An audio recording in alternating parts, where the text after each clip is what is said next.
Buenas, ¿cómo están? Eh, Vamos a iniciar hoy con la unidad 2, la tercera clase de la materia.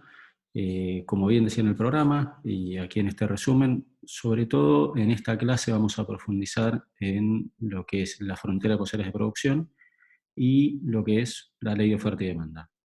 Básicamente, en el programa estaba establecido también empezar con el concepto de elasticidad, pero eso lo vamos a abordar, como hay que abordarlo más profundamente en la siguiente clase, lo vamos a hacer ahí para no meter demasiados conceptos que quizás puedan marearlos. Bueno, lo primero, ¿qué es la frontera de posibilidades de producción? Como bien dice ahí, es una gráfica, es un gráfico, es importante que entiendan esto, que muestra diferentes combinaciones de producción de una economía a un nivel máximo.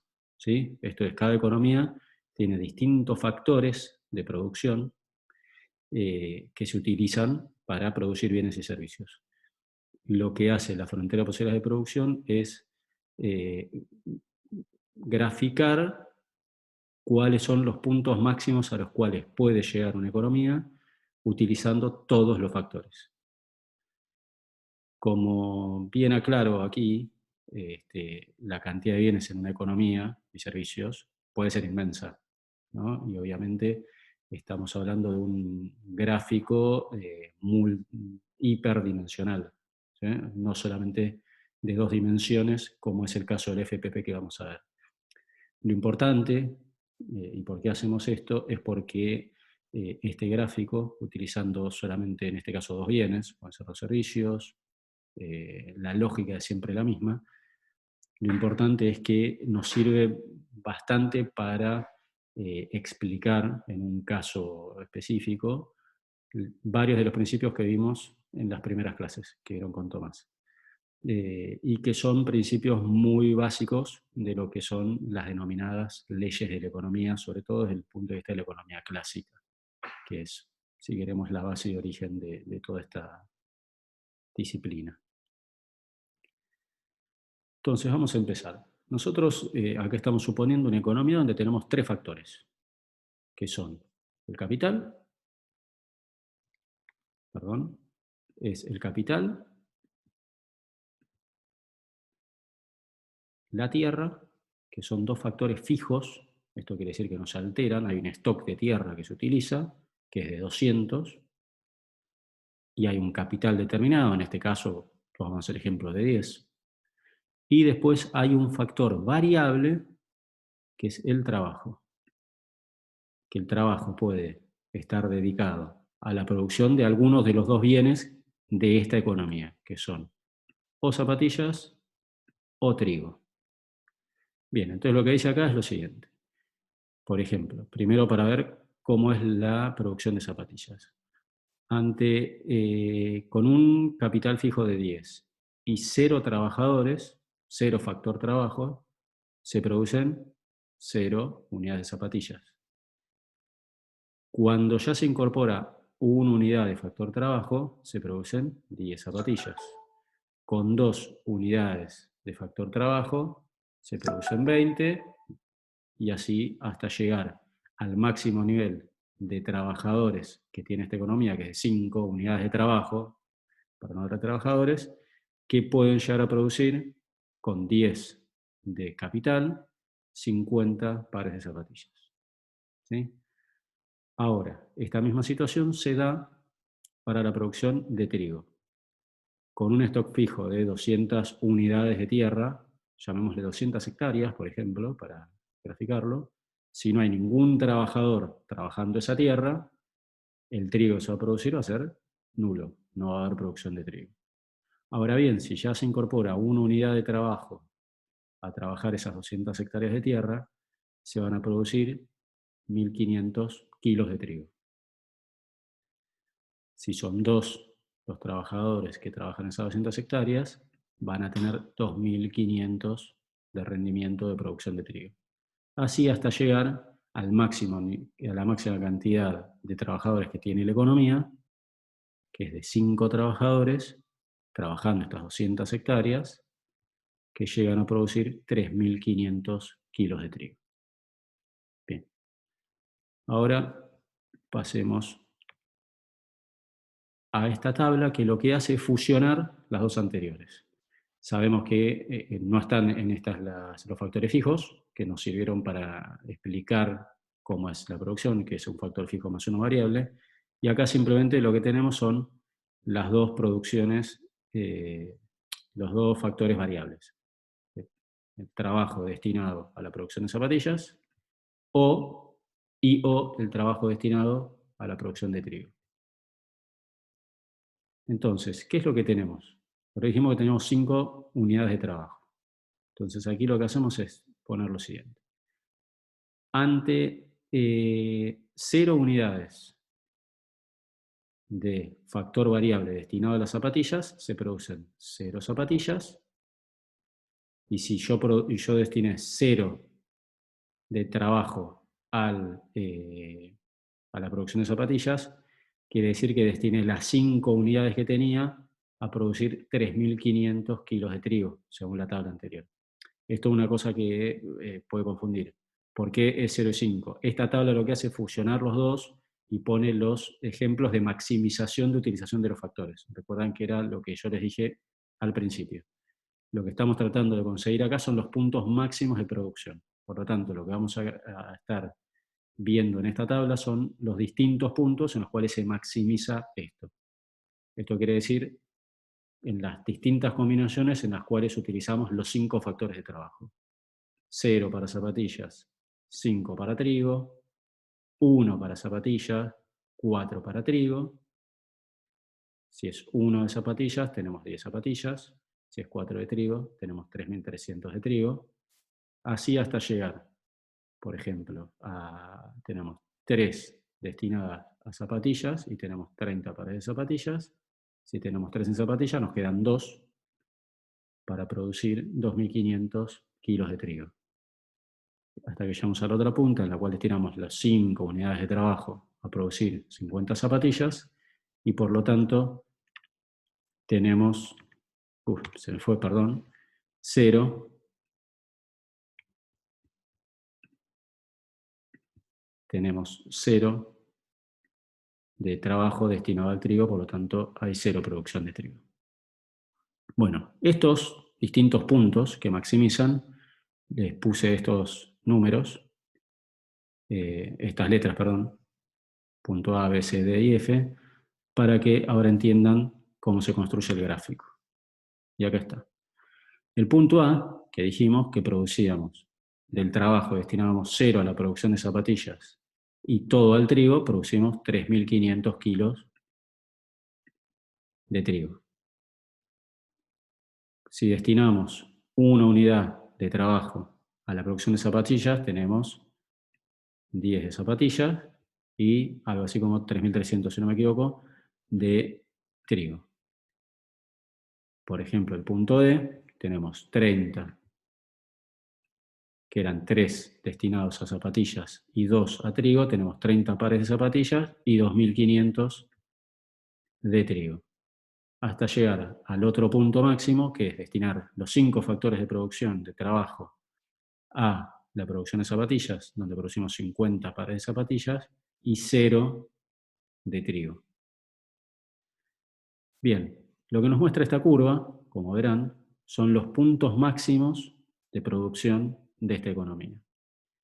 ¿Qué quiere decir esto? Todos los puntos, todo lo que está acá adentro, todo esto, si yo me encuentro en un punto como este, que está puesto acá, estoy en un punto de ineficiencia. Quiere decir que yo con los factores de producción, con los que estoy empleando, yo puedo llegar, utilizando la capacidad plena, a puntos mucho más altos, hacia aquí.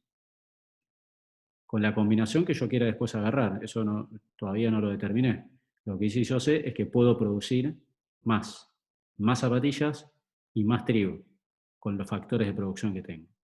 Así como pasa esto, también estos puntos que están por encima de la curva son inalcanzables. Digo, yo quiero producir esto, que son 40 zapatillas y 4.000 kilos de trigo es imposible. Esta economía, con los recursos que tiene, con los factores de producción que tiene, no lo puede hacer.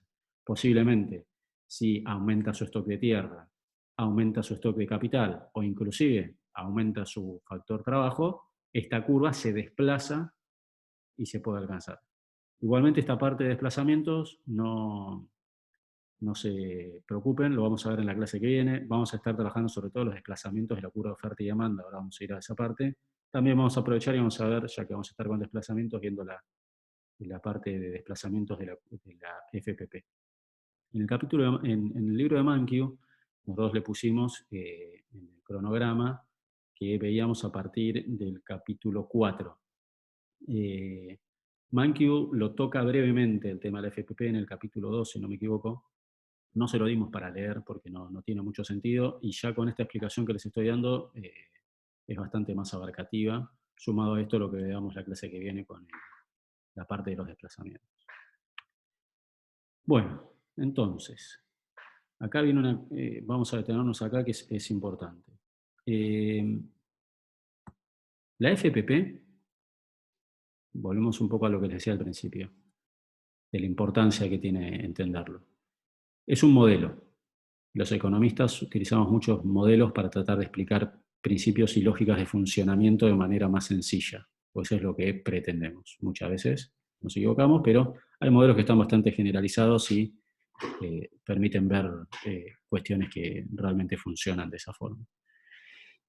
En este caso, como decíamos, esta frontera de posibilidades de producción nos permite ver muy bien lo que tiene que ver con la eficiencia. Como decíamos, lo que grafica son los puntos de maximización en la utilización de todos los recursos disponibles. Por lo tanto, es una curva que nos muestra la búsqueda de la eficiencia. A su vez, el de escasez también, ¿qué quiere decir esto? Que, como bien dice acá, para producir más de un bien, en este caso trigo, puede ser el resto o zapatillas, se renuncia a determinadas cantidades del otro bien. Esto quiere decir que mis recursos son escasos, en este caso sería el trabajo, que lo tengo que repartir en uno o en otro de los factores, porque no tengo trabajo infinito para destinar para la producción infinita de cosas, más allá también de los factores fijos que también son escasos. Otro tema también importante que refleja el FPP es el tema de la elección. Como vimos acá, todos estos puntos A, B, C, D y F son alcanzables, y también los intermedios, ¿no? Aquí, bueno, no, los intermedios no, porque no se puede usar media unidad de trabajo. Estos puntos, cualquiera de estos puntos en este ejemplo son alcanzables. Ahora, yo acá tengo que elegir cuál voy a utilizar, cómo voy a repartir las unidades de trabajo. Por lo tanto, también demuestra uno de los principios que es de problemas, en realidad, más que principios, que recoge el FPP, que es el de la elección. Y todo esto se vincula con algo muy importante, es un concepto muy importante que va a volver bastante a lo largo de toda la materia, que es el concepto del costo de oportunidad. Que, como bien dice acá, el costo de oportunidad es el número de unidades de un bien a las que debo renunciar para aumentar la cantidad del otro. En este ejemplo, a cuánta producción de trigo debo renunciar para poder producir más zapatillas. Esto en términos generales. Y si tomamos en términos unitarios, es cuánto trigo tengo que dejar de producir para producir un par más de zapatillas. Entonces, volviendo a la tabla y estas combinaciones que teníamos. Cuando yo tengo todo destinado a la producción de trigo, 3.500, tengo 0 destinado a zapatillas. ¿Sí? Entonces, para yo tener la producción en el siguiente punto B de 10 unidades de zapatillas, ¿qué hago? Dejo de producir 200 kilos de trigo. ¿Sí? 3.500 menos 3.300 da 200. Luego, si quiero 10 unidades más de zapatillas, pasar a 20, tengo que resignar, tengo un costo de oportunidad de ese movimiento de 10 a 20, paso de producir 3.300 kilos de trigo a producir 3.000. Por lo tanto, mi costo de oportunidad es 3.300 menos 3.300. Y así hasta llegar al máximo punto, que es las últimas 10 unidades de 40 a 50. Para aumentar estas 10, yo tengo que reducir mi producción de trigo en 1.500. ¿Sí? De 1.500 a 0, el costo de oportunidad es 1.500. Ese es el costo de oportunidad total. Ahora, si quiero ver el costo de oportunidad unitario, lo que tengo que ver es lo siguiente. Si yo para producir 10 unidades de zapatillas tuve un costo de oportunidad de 200, mi costo unitario es 200 dividido 10, 20. ¿Sí? Si el siguiente punto de costo de oportunidad, el punto C, yo tengo un costo de oportunidad total de 300, ese costo de oportunidad lo obtuve también por aumentar 10 unidades de zapatilla, de 10 a 20. Por lo tanto, de nuevo es 300 dividido 10. Y me da un costo de oportunidad de 30. Así, por ejemplo, en este punto, que yo tenía un costo de oportunidad de 1.000, para aumentar en 10 la cantidad de zapatillas producidas, es 1.000 dividido 10, me da el costo de oportunidad unitario, que en este caso sería de 100. Vamos acá al gráfico, a ver si se entiende un poco esto. Ciertos principios importantes en este sentido de las FPP. La FPP que nosotros vimos es esta, ¿sí? Tiene una forma cóncava. Cuando se ve que está como estirada hacia afuera, ¿no? Viene hacia acá, se denomina cóncava. Cuando es que está como tirando hacia abajo, es convexa, y cuando es constante, o sea, no tiene movimiento, es una recta simple, común y corriente. La pendiente de la curva, como verán, es siempre negativa, más allá de la forma, es siempre negativa. ¿Sí? ¿Qué quiere decir esto? Lo que hablábamos recién. Para aumentar la cantidad de producción de un bien, debo reducir la cantidad de otro. Esto es, si yo quiero aumentar de 0 a 10 la producción, tengo que bajar, en este caso de 3.500 a 3.300, la producción del otro. En este caso es lo mismo. Cambian las cantidades, pero el principio es el mismo. Para aumentar, tengo que bajar. ¿Sí? Acá lo mismo. Por eso siempre la pendiente es negativa.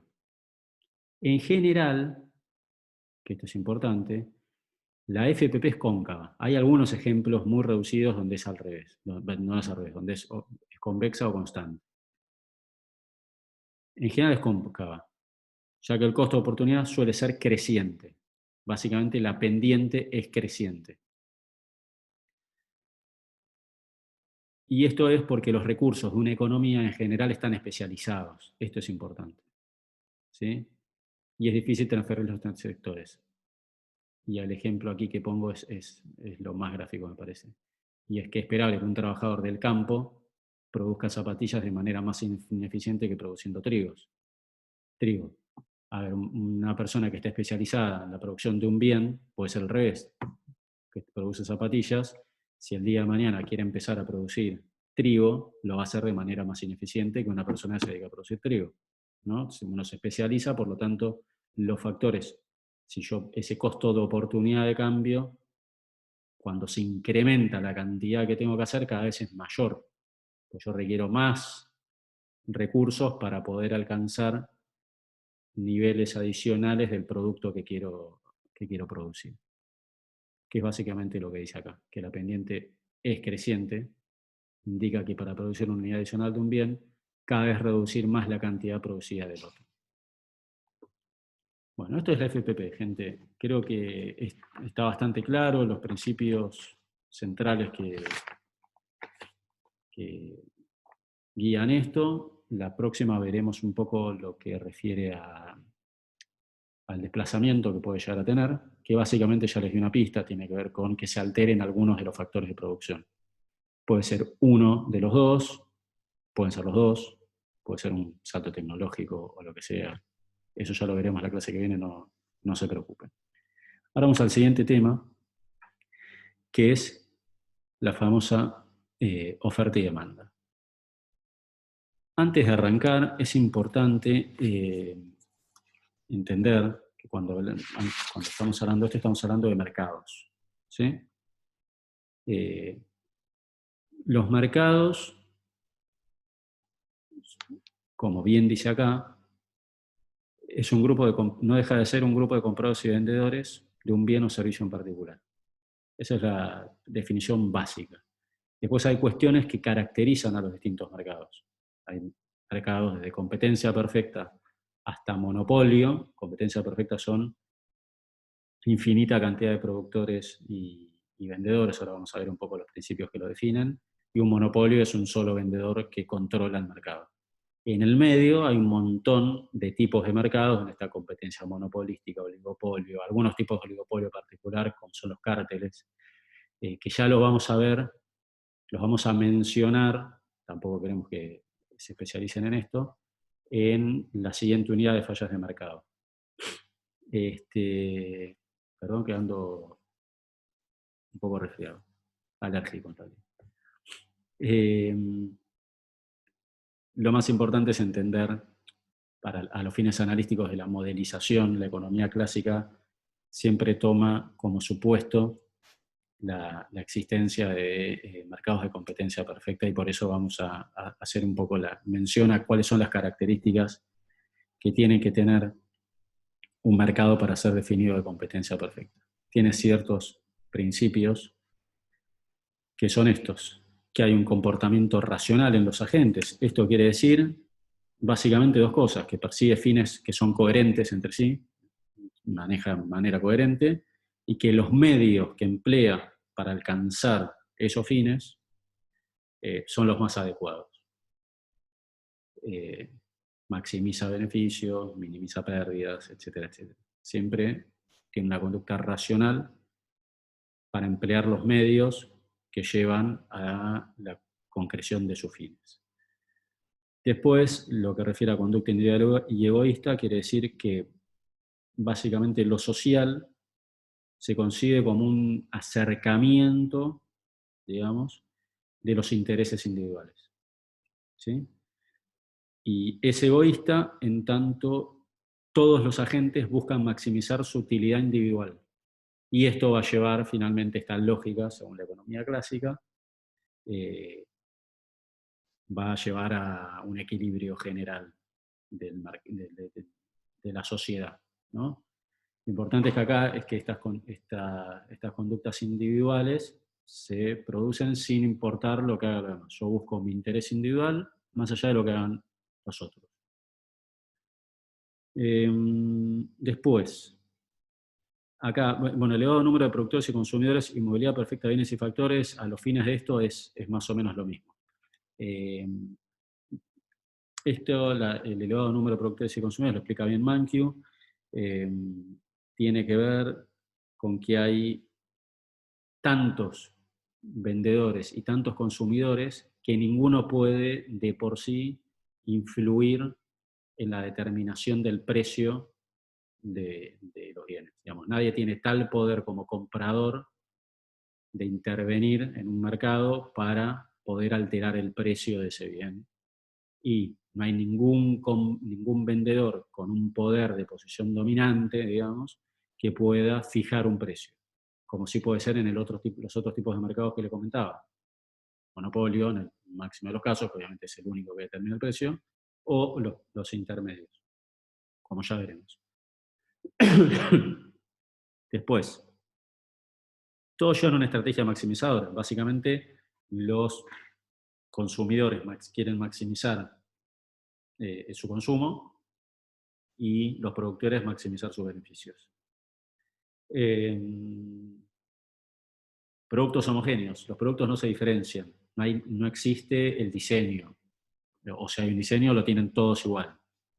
en el ejemplo que toma Mankiw, toma el helado. Bueno, imagínense un helado único, con un gusto único, de crema americana, con un vaso igual para todo el mundo, y tenés 2 millones de heladerías que a su vez tampoco se diferencian en propaganda, marketing ni nada. Son puestos, ventanitas que venden helados de crema americana todos iguales. ¿Sí? El producto es homogéneo, no se diferencia. Después hay información perfecta y gratuita, básicamente tiene un poco que ver con esto, digamos. Se refiere a que la información de precios y calidades en el mercado está absolutamente disponible, y esto lo que determina es que ahí no hay incertidumbre. No sabemos, no existe la posibilidad de que no sepamos qué calidad de bien vamos a adquirir y qué precio va a tener. Ya todos sabemos que se vende helado de crema americana, que tiene una determinada calidad en cualquier lugar y es siempre lo mismo.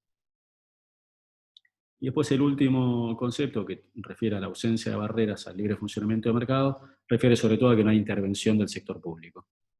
Algo que vamos a ver la clase que viene, con un par de ejemplos de lo que considera la economía clásica, que es clásica y también neoliberal. Hoy día adopta muchos principios para sus críticas. ¿Qué es lo que genera la intervención del gobierno, por ejemplo, poniendo precios sostén o precios mínimos o máximos, etcétera, en el mercado? Bueno, vamos un poco a oferta y demanda. Oferta y demanda. Estas definiciones van a resultar bastante intuitivas, no tienen muchas vueltas, la verdad. La cantidad demandada de un bien determinado o servicio, en este caso un bien, es la cantidad de ese bien que están dispuestos a adquirir los compradores en distintos niveles. ¿Sí? Sabemos que hay muchos factores que determinan qué cantidad de un bien va a demandar un consumidor. Pero también sabemos que hay un factor que es determinante y es el principal, que es el precio de ese bien. ¿Sí? Entonces, de esa lógica se desprende, y de nuevo partamos de la base, estamos hablando de mercados de competencia perfecta, con todo lo demás permaneciendo constante. Lo que quiere decir la ley de demanda es que cuando el precio de un bien aumenta, la cantidad que van a demandar los consumidores de dicho bien va a disminuir, y cuando el precio disminuye, va a haber más incentivos a comprar más. ¿Sí? Entonces, la curva de demanda es la recta con pendiente negativa, como bien dice ahí, que muestra la relación entre el precio y la cantidad demandada. Gráficamente es esta, que es la misma que tienen en el libro de Mankiw, donde hay un ejemplo para ver, en el mismo sentido como vimos recién en la FPP, que quiere decir lo siguiente. A un precio inicial de 3 pesos por helado, ¿sí? Se pone precio en este eje por convención, y la cantidad en este por convención. A 3 de precio del helado, el consumidor no consume nada, cero. Dice, muy caro, no como eso. Cuando el precio empieza a bajar, si llevo a 2,50, consumo 2 helados. Cuando el precio es cero, lo máximo que yo quiero comer helado, si es gratis, son 12 vasos de helado. Esto lo que nos determina es una curva con 2 puntos, que en realidad en este caso es una recta, es una curva recta, que nos grafica la situación de la demanda de, en este caso, un consumidor que es catering. Catering tiene esta curva. Es distinta a la que puede tener otra persona que cuando es gratis dice, bueno, yo me como 35 helados, y cuando vale 3, y quizás yo alguno te como, y en realidad mi precio máximo, por el cual no como nada, y mi presupuesto es de 10. ¿Sí? Estas son curvas individuales. Ahora bien, cuando queremos determinar cuál es la demanda de mercado, lo que hacemos es sumar las cantidades demandadas por los distintos consumidores a los distintos precios. ¿Sí? Entonces, antes teníamos este caso de catering, que decía que A3 consumía 0, A3 consume 0, ¿sí? A3 consumo 0, y Nicolás A3 consume 1. Por lo tanto, la demanda de mercado al precio 3 es 0 más 1 a 1. Un punto intermedio, por ejemplo, a 1 de catering, estamos acá, estamos más o menos en este punto. Ahí, 1 nos da 8, acá está, a 1 de catering, a 1 de precio, perdón, catering compra 8 helados. Y Nicolás, a 1, consume 5 helados. Por lo tanto, la demanda de mercados es 8 más 5, 13 helados. Como bien dice acá, las curvas de demanda individuales se suman horizontalmente. Básicamente, que suman horizontalmente quiere decir que suman las cantidades individuales a los distintos precios, a los distintos niveles de precio. Y de esta forma tenemos lo que se denomina curva de demanda de mercado. ¿Sí? Bien, también en el libro de Mankey van a ver que a partir de ese punto después habla del desplazamiento de las curvas. Esto, déjenlo si quieren por una semanita en espera. No hay mucha ciencia, pero quiero que queremos que concentremos los esfuerzos en entender bien oferta y demanda y el equilibrio de mercado, para después ponernos a jugar un poco con otras cosas que pueden alterar este equilibrio básico. Estas otras cosas que pueden alterar básicamente son estos otros factores más allá del precio, del precio, que pueden hacer mover estas curvas. Bueno, la oferta. La oferta, digamos, así como tenemos la demanda, la cantidad ofrecida, en la oferta tenemos que la cantidad ofrecida de cualquier bien o servicio es la cantidad de un bien o servicio que los vendedores quieren y pueden vender. ¿Sí?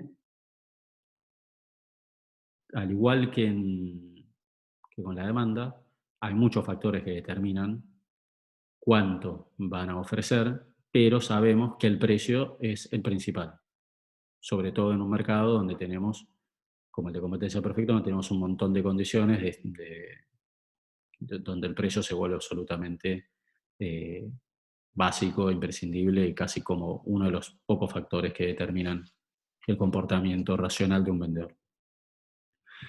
Ante esta lógica, esta lógica de movimiento de cantidades y precios, tenemos una denominada por los economistas ley de oferta, así como tenemos una demanda, que dice que con todo lo demás constante, suele decirse en la economía ceteris paribus, por si lo oyen por ahí.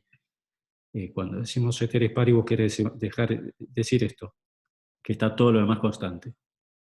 Cuando el precio de un bien aumenta, la cantidad ofrecida de dicho bien también aumenta. O sea, si a mí me aumenta el precio de lo que yo vendo, yo tengo un incentivo a aumentar la cantidad que produzco porque quiere decir que yo voy a ganar más plata, digamos, ¿no? Y al revés, cuando el precio de un bien disminuye, la cantidad que yo voy a ofrecer de ese bien, si el precio bajó, también va a disminuir. Bueno, la curva de oferta, por esta misma lógica, tiene pendiente positiva. De nuevo, porque con todo lo demás constante, a mayor precio, mayor será la cantidad ofrecida. Tiene una relación directa y no inversa como el caso de la demanda. ¿Sí? Tenemos aquí el gráfico de un heladero, de estos que decíamos en competencia perfecta, que nos dice, que a un precio de 0, la cantidad que va a ofrecer va a ser de 0 vasos. ¿Sí? Va subiendo, por ejemplo, a un precio de 2, va a vender 3 helados, y hasta un máximo lo que puede producir, que es a un precio de 3, puede producir 5 vasos. ¿Sí? ¿Qué está pasando? Ante un incremento de precios, aumenta la cantidad. Y por eso la curva tiene pendiente positiva. ¿Sí? Al igual que en el caso de demanda, las ofertas individuales se suman para conformar la oferta de mercado a los distintos precios. Por ejemplo, A1,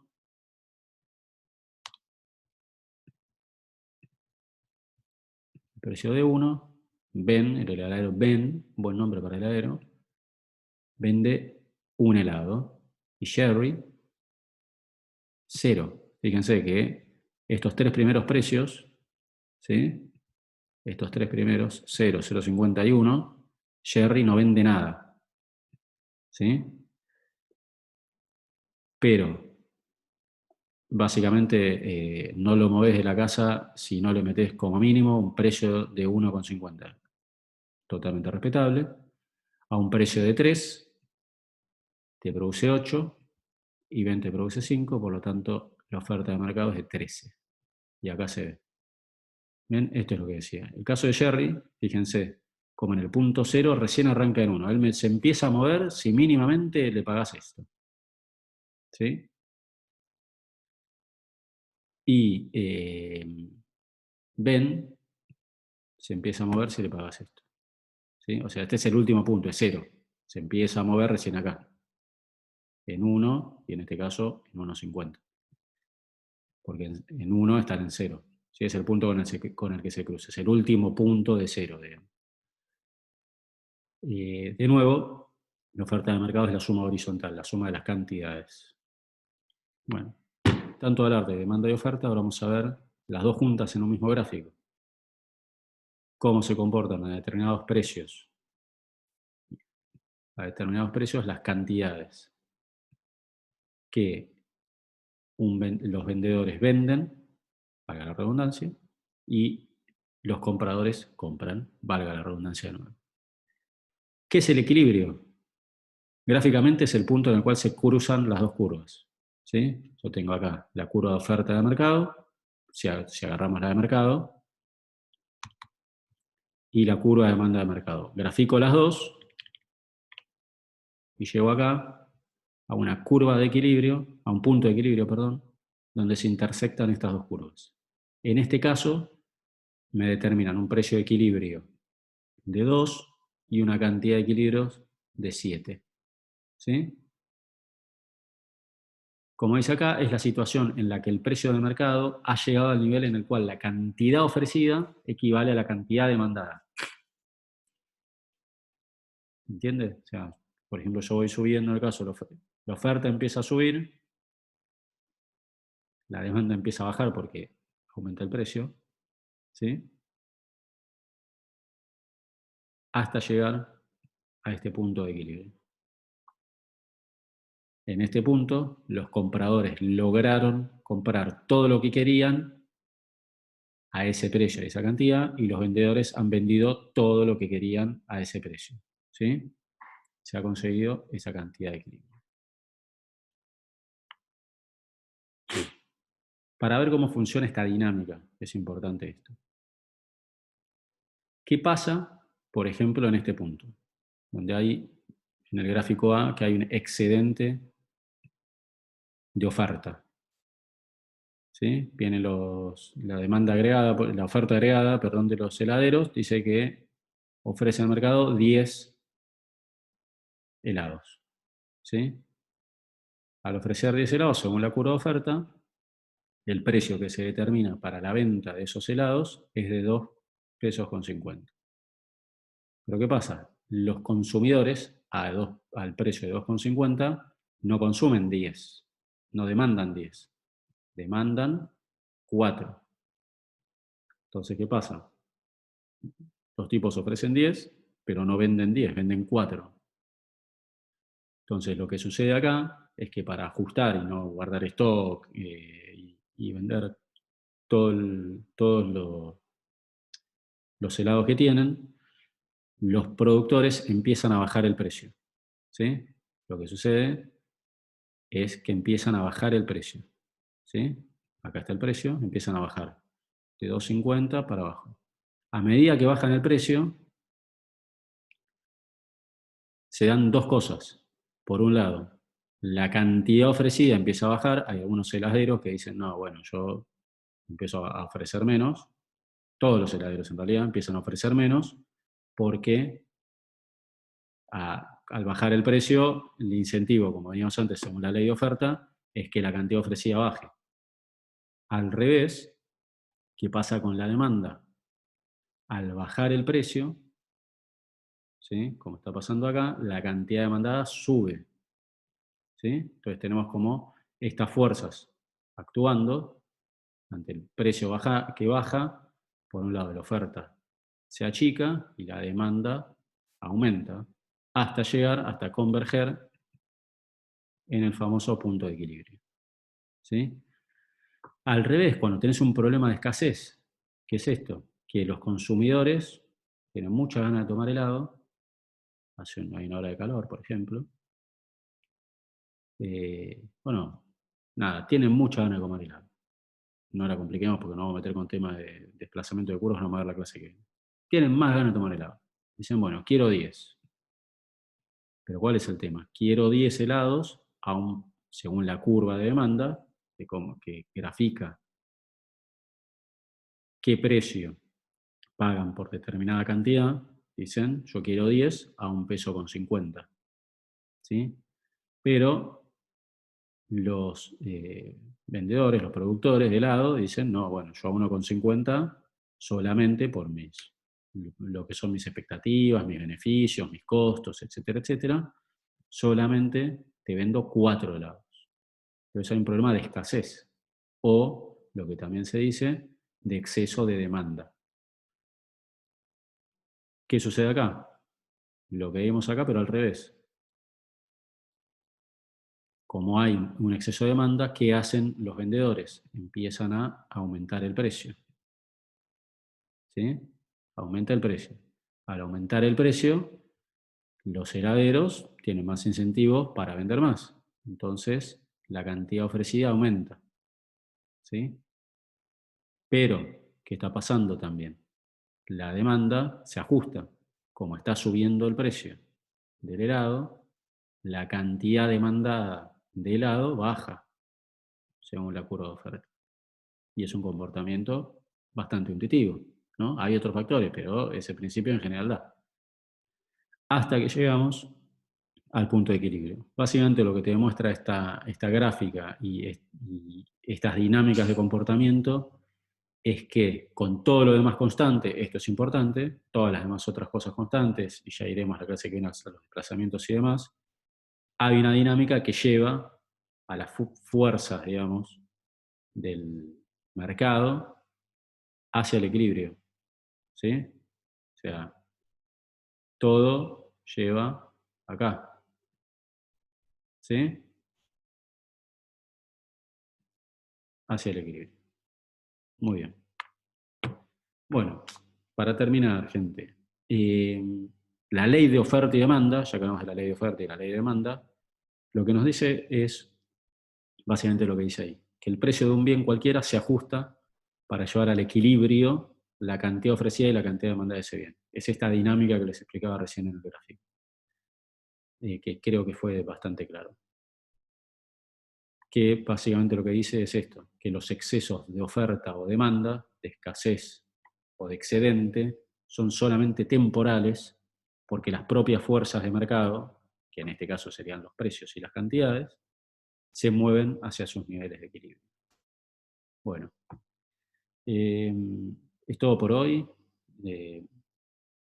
Nos habremos visto hace un rato en el Zoom igual, para evacuar algunas dudas, así que nada, estoy obviamente disponible para atender dudas o consultas que puedan llegar a tener a través del foro o escribiéndome directamente a mí. Bueno, nada, nos vemos la próxima, gente. Saludos.